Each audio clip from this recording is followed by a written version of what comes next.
കുറച്ച് ദിവസങ്ങൾക്ക് മുമ്പ് SSLC, LSS, USS, NMMS തുടങ്ങിയ നിരവധി മത്സര പരീക്ഷകളിൽ പങ്കെടുക്കുന്ന വിദ്യാർത്ഥികൾക്ക് വേണ്ടി ഒരു ക്ലാസ് എടുക്കാൻ പോയതാണ്. അവിടെ ചെന്നപ്പോൾ കൂട്ടുകാർക്ക് കുറേ കാര്യങ്ങൾ പറഞ്ഞു കൊടുത്തു. പക്ഷെ അവരുടെയൊക്കെയും ഒരു സംശയം, സർ ഇതൊക്കെ ഞങ്ങൾക്ക് ആഗ്രഹമുണ്ട്, പക്ഷെ ഇതൊന്നും പഠിച്ചിട്ട് മനസ്സിലാവുന്നില്ല, അതൊന്നും ഓർമ്മകളിൽ നിൽക്കുന്നില്ല, ഇതെങ്ങനെ പഠിക്കണമെന്നൊരു ഐഡിയ ഇല്ല എന്നതിനെ കുറിച്ചാണ്. അപ്പോൾ ഞാൻ അവരോട് പറഞ്ഞത്, ഒരു കുഞ്ഞു വീഡിയോയിൽ കുറച്ച് കാര്യങ്ങൾ പറഞ്ഞുകൊണ്ട് ഞാനൊരു വീഡിയോ ഇടാം, നിങ്ങൾ കാണണമെന്നായിരുന്നു. അതിങ്ങനെയാണ്: പ്രിയപ്പെട്ട കൂട്ടുകാരെ, പരീക്ഷാ സമയമായി കഴിഞ്ഞു. ഇനി എങ്ങനെ പഠിക്കണമെന്നതിനെക്കുറിച്ച് കൃത്യമായൊരു ധാരണ നമുക്ക് വേണം. അതിനാദ്യം വേണ്ടത്, ഒന്നാമതായി വേണ്ടത് ഒരു സ്റ്റഡി പ്ലാൻ തയ്യാറാക്കുക എന്നാണ്. കൃത്യമായി ഞാൻ എന്തൊക്കെ പഠിക്കണം, ഏതൊക്കെ സമയത്ത് ഏതൊക്കെ പഠിക്കണം എന്നതിനെക്കുറിച്ചുള്ള ഒരു സ്റ്റഡി പ്ലാൻ ഇന്ന് തന്നെ തയ്യാറാക്കണം. രണ്ടാമത്തത് ടൈം മാനേജ്മെന്റ് ആണ്. പോമോഡോറോ എന്ന് പറയുന്ന ഒരു ഫോക്കസ് ആപ്ലിക്കേഷൻ ഉണ്ട്. നിങ്ങൾ ഗൂഗിളിലോ അല്ലെങ്കിൽ പ്ലേ സ്റ്റോറിലോ ആപ്പ് സ്റ്റോറിലോ അടിച്ചു നോക്കിയാൽ പോമോഡോറോ എന്ന് ടൈപ്പ് ചെയ്താൽ ഒരു ആപ്ലിക്കേഷൻ കിട്ടും. ആ ആപ്ലിക്കേഷനിൽ കൃത്യമായൊരു സമയം കൊടുക്കുന്നു.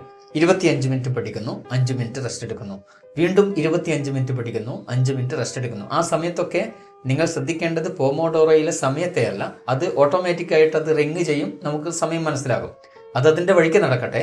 പക്ഷേ ആ സമയത്തിനുള്ളിൽ പഠിച്ചു തീർക്കാനുള്ളവ കൃത്യമായി പഠിച്ചു തീർത്താൽ അതിമനോഹരമായി നിങ്ങൾ ഓർക്കേണ്ടതൊക്കെയും പഠിച്ചു കഴിയുമെന്നതുകൊണ്ടാണ് ഈ Pomodoro application time management system ഉപയോഗിക്കാൻ വേണ്ടി പറഞ്ഞത്. 2 വളരെ പ്രധാനപ്പെട്ട കാര്യങ്ങൾ കൂടി ഇതിന്റെ കൂടെ തന്നെ ചെയ്യണം. ഒന്നാമത്തത് സമയനിഷ്ഠ പാലിക്കുക. എന്ന് വെച്ചാൽ എല്ലാ ദിവസവും ഒരേ സമയത്ത് തന്നെ പഠിച്ചു തുടങ്ങുക. ഇപ്പോൾ 6:30 മണിക്കാണ് തുടങ്ങുന്നതെങ്കിൽ 9:30 വരെ കൃത്യമായ ഇടവേളകളിൽ പഠിക്കാനുള്ള സന്നദ്ധത ഉണ്ടാക്കിയെടുക്കുക എന്നതാണ്. മറ്റൊരു പ്രധാനപ്പെട്ട ഘടകം, പഠിക്കുന്ന സ്ഥലം, നമ്മുടെ സ്റ്റഡി ഏരിയ നല്ല വൃത്തിയിലും വെടിപ്പിലുമായിരിക്കുക. ചിലപ്പോൾ വീട്ടിൽ സൗകര്യങ്ങൾ ഉണ്ടാവില്ല, പക്ഷേ നമ്മൾ ഡൈനിങ് ടേബിളിൽ ഇരുന്നാണ് പഠിക്കുന്നതെങ്കിൽ പോലും ആ ഡൈനിങ് ടേബിളിൻ്റെ പാർട്ട് പഠിക്കുന്ന സമയത്തേക്ക് വൃത്തിയാക്കി വെക്കുക എന്നത് വളരെ പ്രധാനപ്പെട്ട മറ്റൊരു കാര്യമാണ്.